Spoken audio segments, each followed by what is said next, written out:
Bismillahirrahmanirrahim. Assalamualaikum warahmatullahi wabarakatuh. Alhamdulillahirabbil alamin ala nikmatil iman wal islam. Wassalatu wassalamu ala asrafil mursalin sayyidina Muhammadin wa alihi washabihi ajma'in. Amma ba'du. Subhanaka la ilma lana illa ma 'allamtana innaka antal alimul hakim. Rabbi shrah li sadri wa yassir li amri wahlul 'uqdatam min lisani yafqahu qawli. Alhamdulillah, kita bersyukur kepada Allah Subhanahu wa taala yang telah banyak memberikan kenikmatan-kenikmatan pada kita selama hidup di alam dunia ini. Dengan diberinya berbagai macam kenikmatan oleh Allah selama hidup di alam dunia ini, marilah kita sama-sama untuk selalu bermuhasabah, mengevaluasi perjalanan hidup kita yang telah kita lalui.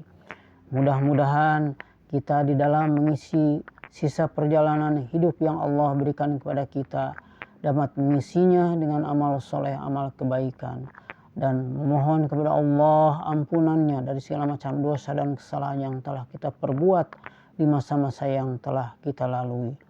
Dan mudah-mudahan Allah membimbingnya ke jalan yang lurus, ke jalan yang benar, ke jalan yang mendapatkan ridhonya dalam melakukan aktivitas kegiatan beribadah selama hidup di alam dunia ini. Mudah-mudahan dengan kita mengisi perjalanan hidup di alam dunia ini dengan berbagai macam amal soleh, amal kebaikan, maka kita akan mempunyai tabungan tatkala kita kembali menghadap kepada Allah Subhanahu wa taala dan mewafatkan Allah dalam keadaan husnul khatimah. Amin ya rabbal alamin. Shalawat serta salam marilah kita limpah curahkan pada junjungan panutan alam kami Nabi Muhammad sallallahu alaihi wasallam. Saudara-saudara, sahabat-sahabat kaum muslimin rahimakumullah di mana saja berada. Marilah kita sisihkan waktu sejenak untuk dapat bermuhasabah, menafakuri perjalanan hidup yang telah kita lalui, di mana Allah berfirman di dalam Al-Quran surat At-Tin ayat 4 dan 5. Allah berfirman, A'udzubillahi minasyaitonirrajim. Bismillahirrahmanirrahim. Laqad khalaqnal insana fi ahsani taqwim. Tsumma radadnahu asfala safilin. Shadaqallahul azim. Yang artinya wallahu a'lam bimuradih. Manusia diciptakan oleh Allah dalam bentuk yang sebaik-baiknya. Kemudian kami kembalikan dia ke tempat yang serendah-rendahnya. Dari ayat ini marilah kita renungkan dalam perjalanan hidup kita ke depan, bahwa Allah menciptakan manusia dalam bentuk yang sebaik-baiknya dan akan dikembalikan ke tempat yang serendah-rendahnya dikarenakan amal perbuatan kita selama hidup di alam dunia ini. Adapun manusia ditugaskan oleh Allah hidup di alam dunia ini hanyalah satu, yaitu diperintahkan untuk mengabdi beribadah kepada Allah Subhanahu wa taala. Wa ma khalaqtul jinna wal insa illa liya'budun. Mudah-mudahan perintah Allah yang diperintahkan kepada umat manusia untuk mengabdi beribadah kepada Allah Subhanahu wa taala dijalankan dengan sebaik-baiknya. Dari mulai kita melaksanakan ibadah salat wajib yang 5 waktu, mengeluarkan zakat, menjalankan ibadah saum, serta kita dapat menunaikan ibadah haji ke tanah suci Mekah Al-Mukarramah jika seandainya sudah mampu untuk menunaikannya. Adapun yang perlu kita renungkan dalam mengisi perjalanan hidup di alam dunia ini, manusia diciptakan ada yang kaya dan ada yang miskin. Manusia yang hidup di alam dunia ini ada yang kaya raya dengan harta kekayaan yang melimpah dengan cara memperolehnya dari jalan yang tidak halal, sehingga tidak mendapatkan keberkahan dari Allah, melainkan selalu kurang dan kurang, tidak merasa cukup. Ini merupakan fakta yang terjadi dalam kehidupan sehari-hari yang dialami oleh banyak umat manusia. Karena tidak menyadari bahwa harta kekayaan yang diamanahkan oleh Allah, yang diberikan oleh Allah berupa kemudahan-kemudahan di dalam perolehan rezeki, tetapi tidak diterimanya dan tidak disadarinya bahwa rezeki yang diberikan oleh Allah kepada saudara-saudara kita yang ditakdirkan kaya raya dalam kehidupannya, tidak menyadari akan hakikat kehidupan di alam dunia ini yang hanya sesaat, yang hanya sementara. Sehingga di dalam bergelimangnya harta kekayaan yang Allah berikan kepada saudara-saudara kita itu, lupa untuk mengeluarkan zakatnya yang diwajibkan, yang harus disisihkan, dikeluarkan zakatnya bagi saudara-saudara kita yang sudah mampu. Ini merupakan peringatan bagi semua orang yang ditakdirkan oleh Allah mempunyai harta kekayaan yang melimpah. Jangan sampai harta kekayaan yang melimpah diberikan oleh Allah itu menjadikan azab dari Allah Subhanahu wa Ta'ala, sehingga habis luluh lantah kembali dari perolehan harta kekayaannya dikarenakan lupa akan hakikat harta yang diberikan oleh Allah untuk dipergunakan sebaik-baiknya di jalan Allah. Banyak orang yang harta kekayaannya melimpah diperoleh dengan cara yang tidak halal, melainkan dengan cara yang haram, seperti para pejabat-pejabat di negeri ini. Kenapa banyak koruptor-koruptor yang merajalela, silih berganti menggasak uang rakyat di negeri ini, tidak menyadari bahwa kehidupan di alam dunia ini hanyalah sementara, hanyalah sesaat. Banyak penegak hukum yang terlibat, hakim, jaksa, KPK, Mahkamah Konstitusi, aparat kepolisian, TNI, dan yang lain-lainnya, oknum-oknumnya terlibat korupsi.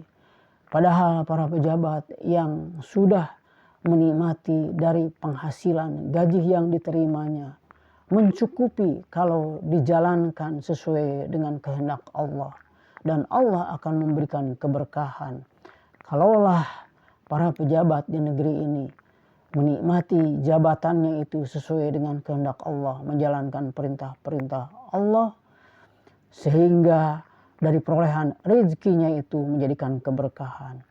Tetapi dikarenakan rakusnya para pemimpin, para pejabat, oknum-oknumnya, sehingga menggasak uang rakyat yang tidak ada kapok-kapoknya, walaupun sudah diperlihatkan banyak menteri, gubernur, bupati, wali kota, para pejabat dari anggota DPR, serta pejabat-pejabat yang lainnya yang sudah masuk ke dalam penjara. Tetapi tidak menjadikan jera dan takut, dan bahkan tidak takut akan menghadapi kematian yang satu saat Allah memanggilnya.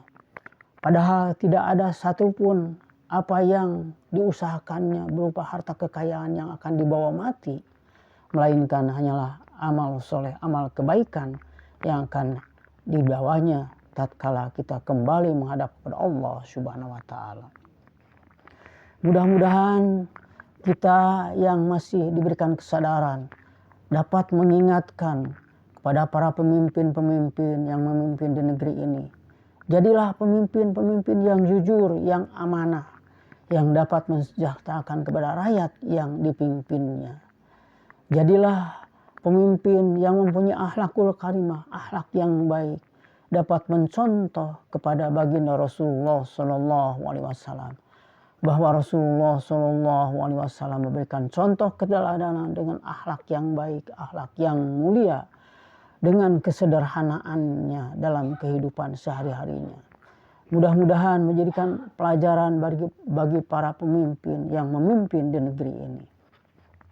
Dan mudah-mudahan sebagaimana yang difirmankan di dalam Al-Quran surat At-Tin ayat 5 tadi, bahwa Allah akan mengembalikan ke tempat yang serendah-rendahnya, yaitu neraka jahanam, bagi siapa saja yang mungkin dalam perjalanan hidupnya di alam dunia ini tidak mengenal antara yang hak dan yang batil, melainkan segala macam apa yang diinginkannya sesuai dengan hawa nafsu yang ada di dalam kepribadiannya itu diikuti, tidak dibentengi dengan iman dan takwa kepada Allah Subhanahu wa Ta'ala. Banyak orang-orang yang mengaku dirinya Muslim, mengaku beragama Islam, menjalankan ibadah sholat, mengeluarkan zakat, menunaikan ibadah haji berulang-ulang, tetapi tidak sampai kepada ketakwaan sebenar-benarnya takwa kepada Allah Subhanahu wa Ta'ala. Karena orang yang beriman dan orang yang mengaku Muslim dan bertakwa kepada Allah Subhanahu wa Ta'ala akan mengenal kepada Allah yang menciptakan kita, yang menghidupkan kita, yang memberikan rezeki kepada kita, yang memberikan segala-galanya kepada kita, bahwa kita hidup di alam dunia ini diatur oleh Allah Subhanahu wa Ta'ala. Kemana saja kita pergi, kita akan dicatat sedikit-sedikit apapun amal perbuatan yang kita perbuat selama hidup di alam dunia ini, maka ada catatannya tatkala kita kembali menghadap kepada Allah Subhanahu wa Ta'ala. Mudah-mudahan kita yang masih diberikan kesadaran oleh Allah menjadi insan yang bertakwa, takut kepada Allah dengan azabnya, dan takut kepada Allah bahwa kita itu dilihat oleh Allah, diawasi oleh para malaikat, yang kemana saja kita pergi, di mana saja kita berada, diawasi oleh para malaikat yang mencatat amal baik kita, yang mencatat amal keburukan kita. Dan mudah-mudahan kesempatan hidup yang Allah berikan kepada kita dapat dimanfaatkan sebaik-baiknya hanyalah untuk mengabdi, beribadah kepada Allah Subhanahu wa Ta'ala, dan mensyukuri atas keseluruhan nikmat-nikmat yang Allah berikan kepada kita selama hidup di alam dunia ini. Tanamkanlah di dalam niat kita itu untuk selalu melakukan amar ma'ruf nahi munkar, kebaikan-kebaikan sekecil apapun yang mampu kita bisa perbuat untuk dapat melakukan kebaikan, maka lakukanlah, jangan sampai kita ditunda-tundanya. Untuk menjadi orang yang bertakwa harus mengenal kepada Allah Subhanahu wa Ta'ala dengan seyakin-yakinnya, tanpa kita mengenal dan meyakini adanya Allah yang Maha melihat, Maha mendengar, Maha mengetahui, Maha kuasa atas segala-galanya. Maka mustahil kita akan menjadi insan yang bertakwa sebenar-benarnya, takwa kepada Allah Subhanahu wa Ta'ala. Mudah-mudahan kita di dalam mengisi perjalanan hidup kita sampai di penghujung akhir kehidupan di alam dunia ini menjadi insan yang bertakwa sebenar-benarnya, takwa kepada Allah Subhanahu wa Ta'ala, dan Allah bimbing ke jalan yang lurus, ke jalan yang benar, ke jalan yang mendapatkan ridhonya, sehingga kita tidak sampai terpeleset ke dalam kemaksiatan dalam situasi dan kondisi pada saat sekarang ini. Jangan sampai kehidupan kita itu terumbang-ambing oleh bujuk rayu setan, iblis laknatullah, sehingga kita menjadi insan yang betul-betul tawadu, merendahkan diri kepada Allah Subhanahu wa Ta'ala. Di mana saja berada, kita memohon pertolongan dan perlindungannya dari Allah Subhanahu wa Ta'ala. Itu saja mungkin yang dapat saya sampaikan dalam kesempatan ini. Kurang lebihnya mohon dimaafkan. Wabillahi taufiq wal hidayah. Wassalamualaikum warahmatullahi wabarakatuh.